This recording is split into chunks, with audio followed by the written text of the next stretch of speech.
pemutarian data pemilih Rabu 12 April 2023. Pertama, berdasarkan ketentuan pasal 219 ayat 1 Undang-Undang Nomor 7 2017 tentang pemilihan umum, Bawaslu melakukan pengawasan pelaksanaan pemutarian data pemilih, penyusunan dan pengumuman daftar pemilih sementara, perbaikan dan pengumuman daftar pemilih sementara hasil perbaikan, penetapan dan pengumuman daftar pemilih tetap, daftar pemilih tambahan dan rekapitulasi daftar pemilih tetap yang dilaksanakan oleh Komisi Pemilihan Umum. Sehubungan dengan itu, Bawaslu Kota melakukan pengawasan terhadap pencocokan dan penelitian yang dilakukan oleh Pantali. Kedua, pelaksanaan pengawasan tahapan pencocokan ini dimulai dari tanggal 12 Februari hingga 14 Maret 2023 oleh Bawaslu Padang Pariaman beserta jajaran. Dalam hal ini adalah PKG atau acap kali kita kenal dengan pengawas nagari, kemudian melibatkan juga dengan Panwascam. Bentuk pengawasan yang dilakukan oleh Bawaslu Padang Pariaman dan jajarannya ialah: pertama, koordinasi secara langsung dengan KPU Padang Pariaman dan jajaran. Kedua, melakukan pengawasan secara melekat atau lebih familiar dalam teknis pengawasan kita namakan dengan WASCAT, pengawasan melekat. Kemudian melakukan audit sampel. Dalam melakukan pengawasan terdapat beberapa kendala yang dihadapi oleh Bawaslu. Yakni pertama, Bawaslu tidak mendapatkan akses data pemilih. Hal ini menyebabkan Bawaslu tidak memiliki data sebagai pembanding. Jadi memang DP4 segala macam itu diturunkan oleh Kemendagri memang kepada KPU. Nah, kepada Bawaslu akses data ini dimulai dari NI sampai kepada level terbawah, data ini belum ada di kita. Jadi yang menjadi kesulitan kita adalah kita tidak punya data pembanding dengan apa yang telah dilakukan pencoplikan oleh kawan-kawan dari KPU. Kemudian jumlah Pantali yang dilakukan pencocokan penelitian jauh lebih banyak dibandingkan dengan PKD yang ada. Nah, Pantali ini jumlahnya per TPS 1.365 sesuai dengan TPS yang telah ditetapkan oleh KPU Padang Pariaman dalam pemilu 14 Februari 2024. Nah, coba bayangkan secara kita compare ya, kita coba compare membandingkan jumlah ya, itu kalah. Sementara di nagari terdapat, dalam satu nagari terdapat beberapa TPS.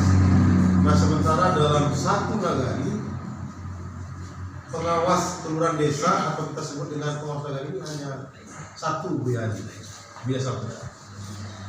Nah, itu merupakan kendala ya terhadap pengawasan pemutaran data pemilih. Nah, sehingga dari beberapa instruksi yang disampaikan oleh Bawaslu ini, maka kami di Bawaslu Padang Pariaman dianjurkan agar memapping satu TPS yang benar-benar dianggap TPS rawan atau TPS yang nantinya diidentifikasi bermasalah. Jadi dari satu pengawas kelurahan desa kami hanya melakukan WASCAT kepada satu TPS, berarti kepada satu orang anggota. Kemudian jumlah keseluruhan TPS ialah 395 dan yang diawasi secara WASCAT melekat ialah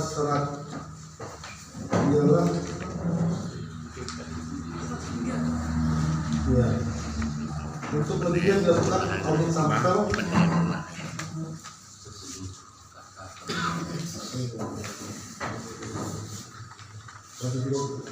Jumlah keseluruhan TPS ialah 1.365 dan yang diawasi secara melekat ialah 103 TPS. Untuk lebihnya dilakukan audit sampel oleh TKD di nagari masing-masing. Kemudian dalam melaksanakan pengawasan proses pemutaran data pemilih, Bawaslu Padang Pariaman melalui Panwaslu Kecamatan memberikan saran perbaikan kepada PPK dan jajaran.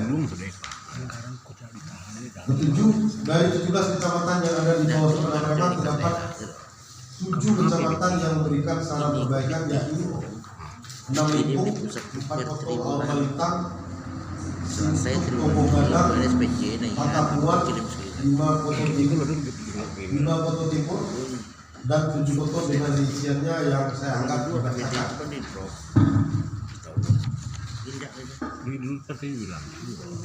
Saran perbaikan tersebut disampaikan terhadap permasalahan. Ada sampai K ya. Pertama, belum dicoklit. Kedua, sudah dicoklit, nama tidak ada di stiker. Kesalahan dalam pengisian stiker. Sudah dicoklit tapi belum ditempel stiker. Belum dicoklit lagi sudah ditempel stiker. Perbedaan antara stiker dengan tanda bukti pendaftaran. Sudah meninggal tapi nama tetap ditulis di stiker. Dicoklit oleh Pak Tali beda TPS. Satu kakak tapi beda TPS. Dan ini tidak dimasukkan ke TPS terdekat. Terakhir, penyandang disabilitas tidak dimasukkan ke disabilitas dengan rinciannya adalah sebagai berikut.